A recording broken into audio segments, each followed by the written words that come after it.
I recommend a strategy called activating the silent majority, because let's say you're in a meeting and you may have 20 people in that meeting and you've got 2 people that are really resistant and they're doing all the talking about why something won't work.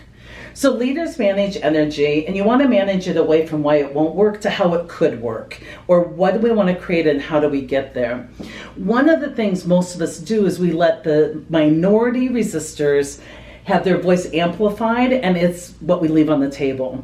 I teach a simple tool called Activate the Silent Majority, because you've got a lot of supporters in that room or in your company, but they're not the ones out there speaking freely.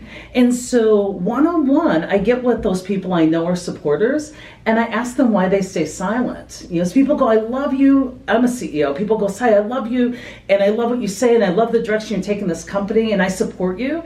And I'll ask them, I go, I love your support, but what keeps you from doing it publicly? What keeps you from speaking up in that meeting? The number one answer is they've never thought about it. And so I'll ask them to start speaking up. They just assume their silence is support. And they can really take back and steer energy, and I teach them how to do those. Let me give you an example. I worked with one company, and the CEO was really troubled because they had this open intranet, and anybody could comment on anything. And so legally they had to change paying people twice a month to every 2 weeks. It was just a legal change. They did a beautiful job of explaining it, rolling it out. Well, the employees started trolling on the intranet. Just a few complained about this company doesn't care about us and we're going to end up with less money, and they're doing this on purpose and they're trying to rip us off. And they were coming to me asking me, how do we, deal with this resistance? And I said, forget about the resistance. I said, where are the rest of your employees? Activate the silent majority. I said, do your employees all feel this way? They said no. So one by one, it wasn't coercion. It was just, will you go on the intranet and give a different message? And all of a sudden, we had all these people on the intranet dealing with the trolls that just said, dude, give it up. The company had to do it. We activated the silent majority. Because when they started speaking up, the resistors learned that their opinion wasn't shared by others. And before, they hadn't gotten any feedback. Exactly, because no one, and we don't need to take them on. We just need, let me put it this way. If you have 2 animals, which one's going to live and thrive? Whichever one you feed. And so we tend to feed the resistors by talking to them and cajoling and bargaining, and because we think their disruption is good.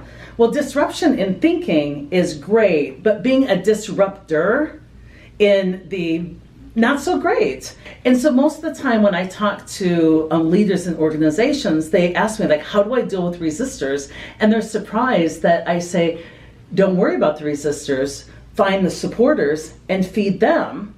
And then not only just feed them, but activate them. Help them understand how important it is to show up and speak up and take back their own company. So when people ask me, they'll say, Cy, I want to be empowered. I'll say, step into the power you already have. And I really feed those supporters so that I, as a leader, don't have to do all the heavy lifting in managing resistors. I just turn up the volume on the allies, and we move forward, and then the resistors have a choice to make. They do, because it's a personal invitation.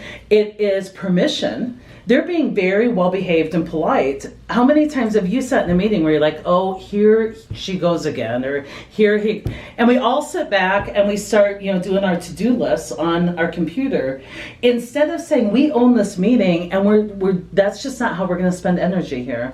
People feel very empowered when you tell these really polite, well-behaved, high accountables who succeed in spite of all the resistance that they're speaking up in appropriate and professional ways, that they can take their world back. Leadership is in the moments. Leadership isn't what you tell people to do, it's what you get people thinking about. And if you get that silent majority thinking about, why do I give so much power to the resistors and then complain about them afterwards, you'll be amazed at how they change their behavior and really start moving through the world differently and more skillfully.